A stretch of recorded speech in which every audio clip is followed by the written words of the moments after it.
the emphasis of technique for recording used to be more placed on the actual recording engineers and mic placement and things like that because they didn't have the same capabilities for editing and post production that we do today. Yeah, all So, the like, safety nets. Yeah. And so like for them, like they would just agonize over, and like recording engineers would spend so much more time getting proper positioning and all this other stuff for that reason, because they know that if that recording engineer doesn't give a good multi-track or doesn't give good tracks to the mix engineer, he's going to get in trouble, essentially. Not like in trouble, but you know what I mean? Like it's not going to be good, and it's going to make things more difficult, especially when you don't have the capabilities. Now, there are a lot of people who are like, I don't care. Throw a B52, a sure Beta 52 on the tenor saxophone. I'll make it sound good in post. And like, I had a friend say that to me once, and I mean, he did, but like, it was just one of those things where, like, I hate to say that, but like, EQ and compression is not a band-aid for poor mic technique. I'm sorry. I kind of wish somewhat that we went back to that older style where we agonize a little bit more over mic placement. I think if you look at like, you know, the high caliber stuff, like they still work on that, but like in the home recording, you know, since you know there's been a revolution in recording to where, you know, we're doing more of that home recording stuff, and so because of that, you know, we may not have the most ideal situations, we may not have the most ideal gear. Like I'm using like a $250-$300 mic into like a $700 interface, which may seem a lot to a lot of people, but you know, you can do like, you know, $3,000 for one microphone preamp or one mic. Like, yeah, you can do $7,000 for a mic. Yeah. Not including upgrades and modifications and all the other crap that people will do. And so and then that's not taking into account, you know, the room and stuff. And so, you know, they're literally people like recording engineers at the higher level still are using their mics as, you know, kind of like to like paint a picture, whereas different colors in their palette.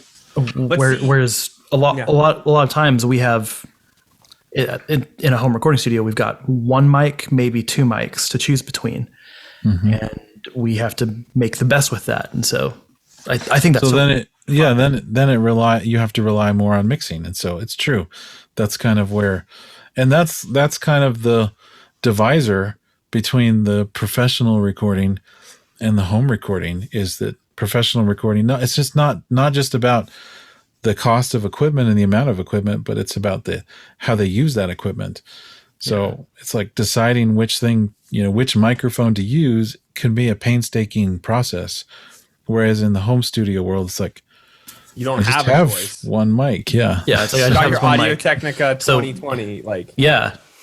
And then which honestly is not a bad mic. Oh, great. For $100. Yeah. But yeah, and then more time is spent, which EQ do I use, or what do I do to it afterwards? Where in my experience, those times I've been able to record in really good environments, in really good studios, the mixing is like so much of a breeze, because it's like, this sounds really good. It's been mixed as you go, basically. Even the voiceover for our intro, we recorded that, and the voiceover artist was so great, and my studio is great, you know, because it is. And the mic that we used, and we used Omni in the room, and it sounded really good and really full, not boomy or anything. It's like there's hardly any processing on that voiceover at all. We ran it through a compressor. We used that compressor for it, but like I think I used a teeny bit of EQ to add some top end on it, but really that was pretty minimal. It's not like there was all this EQ contour and stuff. And there's like nothing you need to, it comes through the mix nicely because the vocal mic that's used is really good for it. And it's a good pairing with his voice. And so, and that's the thing, if you actually do the time to get the recording in good and get a good mic and the mic that pairs best with the source, how to place it, what space, how to maybe even convert spaces. Like I know with like a lot of things we have to deal with. Anyways, Ben, finish what you're saying. I'm sorry. Just saying that like then it just makes it easier. And like I said, the voiceover on the intro, I mean that is like mic, preamp, compressor, and very subtle EQ.